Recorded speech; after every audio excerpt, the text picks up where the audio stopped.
நம்ம Ashwin sweets and snacks export பண்றதுக்கு 7373041434 மற்றும் www.ashwinsweets.com கான்டாக்ட் பண்ணுங்க.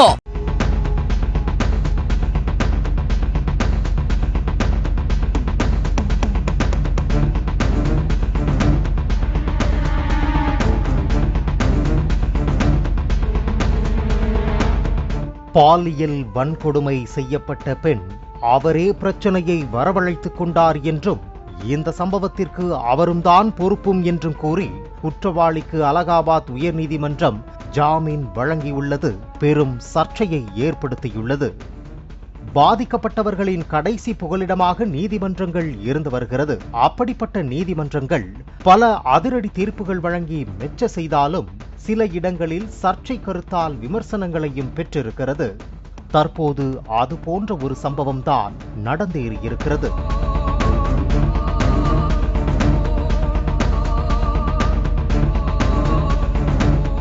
உத்தரப்பிரதேச மாநிலம் நொய்டாவில் பல்கலைக்கழகம் ஒன்றில் முதுகலை பயின்று வந்த மாணவி ஒருவர் கடந்த செப்டம்பர் மாதத்தில் தோழிகளுடன் டெல்லியில் உள்ள ஒரு பாருக்கு சென்றிருக்கிறார். பிறகு அங்கிருந்த சில ஆண் நண்பர்களுடன் மது அருந்திருக்கிறார். பின்னர் நள்ளிரவானதால் அதில் ஒரு ஆண் நண்பருடன் அந்த மாணவி சென்றிருக்கிறார். அப்போது அந்த நபர் அந்த பெண்ணை பாலியல் வன்கொடுமை செய்திருக்கிறார். அதைத் தொடர்ந்து பாதிக்கப்பட்ட அந்த பெண் காவல் நிலையத்தில் புகார் அளித்திருக்கிறார்.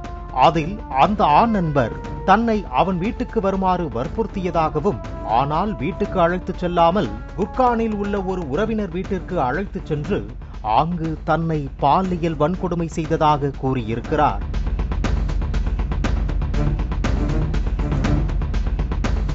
இதில் குற்றம் சாட்டப்பட்ட அந்த நபர் கடந்த டிசம்பரில் கைது செய்யப்பட்டார். அவர் தற்போது ஜாமீன் கேட்டு அலகாபாத் உயர்நீதிமன்றத்தில் மனு தாக்கல் செய்திருந்தார். அந்த ஜாமீன் மனுவில் அந்த பெண் ஓய்வெடுக்க விரும்பியதால் தன்னுடன் விருப்பத்துடன் வந்ததாகவும், அவரை பாலியல் வன்கொடுமை செய்யவில்லை என்றும், பெண்ணின் சம்மதத்துடன் தான் உடலுறவு கொண்டதாக குறிப்பிட்டிருந்தார்.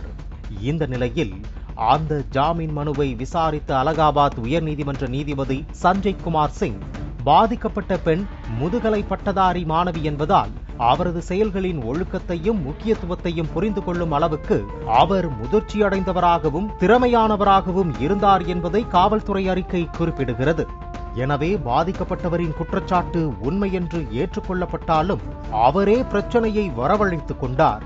அதற்கு அவரும் பொறுப்பு என்று முடிவு செய்யலாம் என்று இந்த நீதிமன்றம் கருதுகிறது என்று கூறி குற்றவாளிக்கு ஜாமீன் வழங்கி உத்தரவிட்டார்.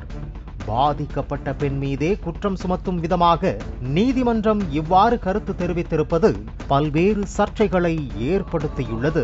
நம்ம Ashwin sweets and snacks export பண்றதுக்கு 7373041434 மற்றும் www.ashwinsweets.com கான்டாக்ட் பண்ணுங்க.